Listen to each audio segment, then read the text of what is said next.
গোপালগঞ্জ পরিদর্শনে যাবেন সড়ক পরিবহন ও সেতু মন্ত্রণালয়ের উপদেষ্টা মোহাম্মদ ফাজল কবির খান। পরিবেশ, বন ও জলবায়ু পরিবর্তন মন্ত্রণালয়ের উপদেষ্টা সৈয়দা রিজওয়ানা হাসান এ নিয়ে জানাতে সরাসরি যোগ দিচ্ছেন সহকর্মী জাবেরুল ইসলাম বাঁধন।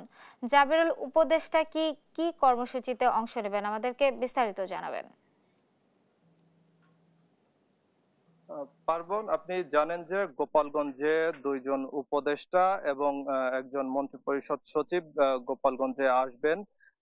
তারা সকালেই ঢাকা থেকে সড়ক পথে রওনা হয়েছেন এবং 10টার ভিতরে তাদের গোপালগঞ্জে পৌঁছানোর কথা রয়েছে। তারা গোপালগঞ্জে এসে সার্কিট হাউসে অবস্থান করবেন এবং সেখান থেকে সকাল 10:30টার সময় জেলা প্রশাসকের যে সম্মেলন কক্ষ রয়েছে সেখানে তিনি সরকারি দপ্তর প্রধান এবং জেলার গণ্যমান্য ব্যক্তিবর্গ যারা রয়েছেন তাদের সাথে আসলে কথা বলার কথা রয়েছে।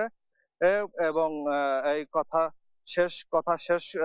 শেষ হওয়ার পরে তারা গোপালগঞ্জের কয়েকটি স্থান দেখার কথা রয়েছে এবং এই কথা শেষ কয়েকটি স্থান পরিদর্শন শেষ করে আজ দুপুরে আবার সড়ক পথে ঢাকায় চলে যাওয়ার কথা রয়েছে তাদের।